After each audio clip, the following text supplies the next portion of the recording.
Hello everybody, welcome to the channel. My name is Luben. If you are new, subscribe, hit the like button, also hit that bell that will actually notify you anytime I release a video. So today in this video, what I want to talk about is something that has been around for a while. Before I get into that, I just want to say this to our subscribers at the moment. We are supporting the channel, we are building the channel, just keep it up. And also from the last video, I noticed that there was a break in the sound system. And I was able to rectify that because I noticed during the edition of the video, I think the sound was a little bit altered or tempered with. That's why the sound couldn't come out well. So I really apologize and sincerely apologize for that. So in today's video, like I said, we'll be talking about diabetes, the prevention, the causes, and the types.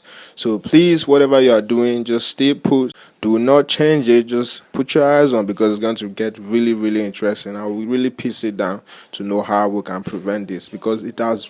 I know many people or most people out there have this particular disease, and it's very, very. It's a situation nobody wants to be in. So we're going to talk about that in this video. So subscribe, hit the like button.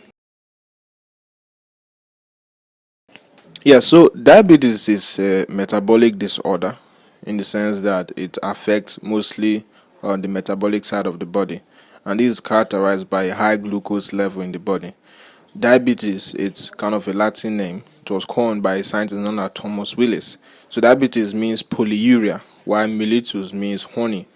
And basically, the scientists discovered that the sweetness, or there was so much sweetness in urine, and then he could further stipulate a theory that could explain how urine could be so much sweet. Basically scientists or whatever. So that's what basically what diabetes means. And this could occur when there is a deficiency in a particular hormone known as insulin. So maybe you must have heard of insulin, whatever, maybe you've read something before, even if you are not a science student, but you must have heard of insulin. So let's say someone who is even a patient of diabetes would usually hear of insulin a lot. So this diabetes of a thing. What are the two types of diabetes? Because it's not just one. We can't just generalize it and say it's just one particular diabetes. This diabetes mellitus also have types. And many patients go through different kinds of this particular diabetes. So the diabetes mellitus is further divided into two types. We have the diabetes mellitus type 1 and also the diabetes mellitus type 2. Now in the type 1, it's basically due to genetic cause. It could also be to an autoimmune disease. Autoimmune disease usually means when the body is fighting against its cells. So you could have cells in the body which are basically fighting with the particular cells that produce insulin. And insulin is produced by a gland known as the pancreas. So in the body, there could be cells that are fighting against the pancreas, or maybe there could be an inflammation of the pancreas. If this occurs, it will be very, very difficult for the body to produce insulin. So what happens is there will be so much glucose in the blood, but then there's lesser insulin to act on this glucose because glucose is being influenced or it's being acted upon or it's being triggered through the insulin to be broken down. So that process is known as glycolysis. So when there's a high glucose level in your body, the only way your body tries to bring it down is either by storage or by breaking it down. And breaking it down, the process is known as glycolysis. And then the glycolysis is actually influenced or triggered by insulin. So now you see the connection. If there is no insulin, it means it will be difficult for the glycolysis to take place, which can break down the glucose. Also, it will be difficult for the glucose to be saved or stored in the body. This will now cause the glucose to be overloaded in the body, and that could result to so many complications that you don't want to. And then this actually occurs in people who are below 30, usually young people. Young people experience the type 1, and about 5% of patients of diabetes go through this particular type of diabetes. Not all, about 5%, and it usually affects young people. And then we have the type 2. Now the type 2 basically affects older people. So this type 2, what happened in type 2 is the pancreas are okay. Remember, the pancreas secretes insulin, right? The pancreas are okay, they are doing fine, there's nothing wrong with the pancreas. They are secreting the insulin that, yes, it's needed to be secreted, but the insulin are finding it difficult to influence or to act or to trigger the metabolism of this glucose to take place. So it could be that maybe the receptors that happen to deal with insulin is lacking in the body. So this genetically, or it could be maybe there is excess calories in the body.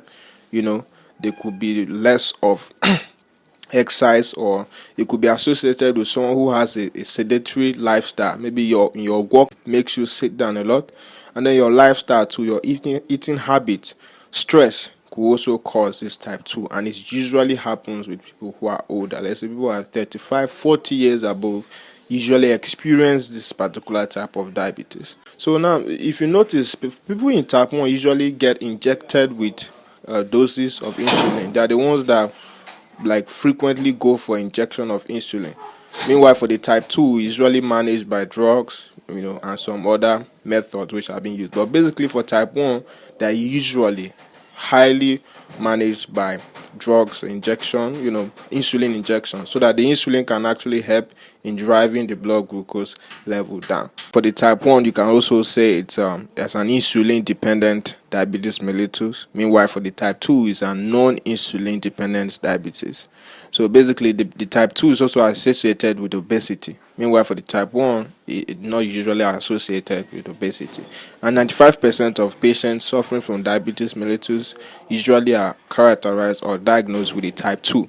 Meanwhile, 5% are characterized or diagnosed with type 1. So for the preventions, 6 ways you can prevent diabetes mellitus. Number 1, you eat healthy diet. Now, when I say healthy diet, I'm not just talking about combining junks of food and then saying that's healthy. It might not really be.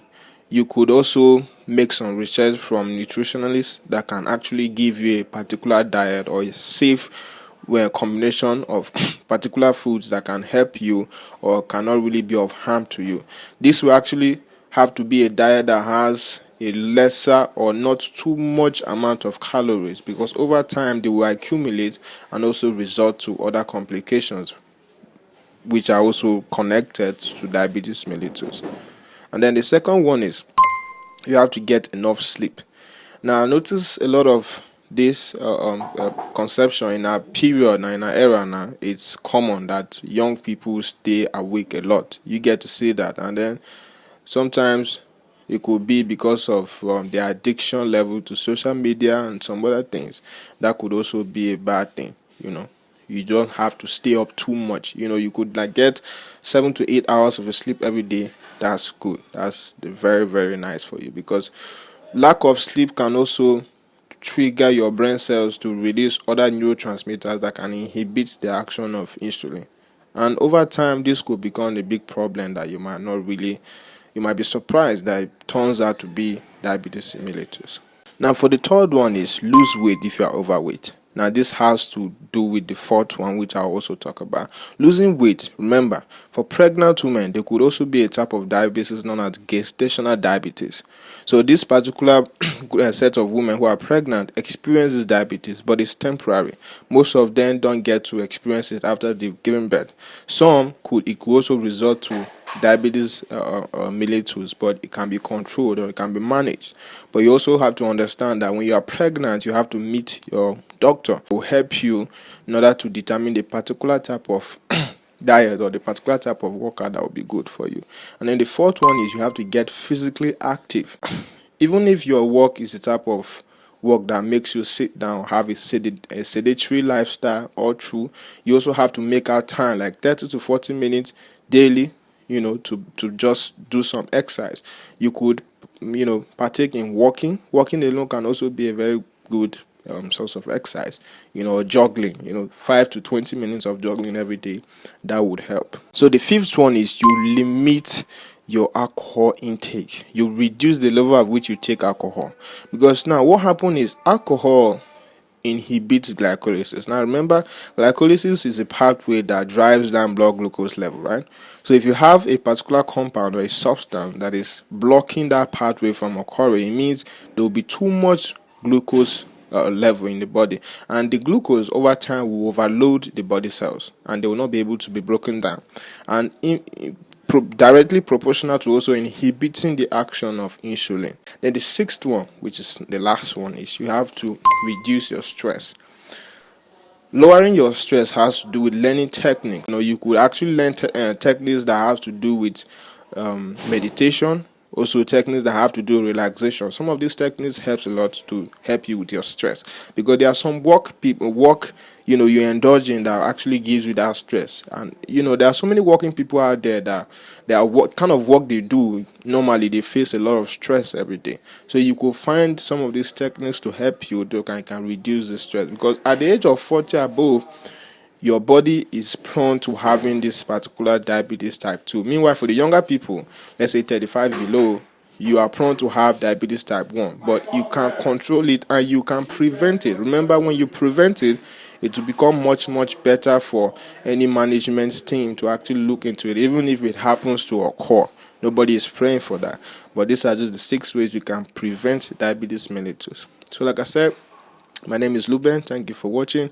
If there's any question you want to ask privately, I will leave my email in the description below, and also my Twitter handle, so you can chat me up or send me a message to some of these any of these platforms privately. I will discuss them. Questions that you don't usually want to talk about in the comment section. And also, if there is something that you want to talk about in the comment section, maybe there is a question you want to ask openly in the comment section, or something I've said in the video that you want me to explain more, or you find it much awful, hard to believe, you can just put that in the comment section. Or if there's any topic you want me to make a video on relating to health, you can also put that in the comment section below, and I will make sure I address it. Thank you for watching.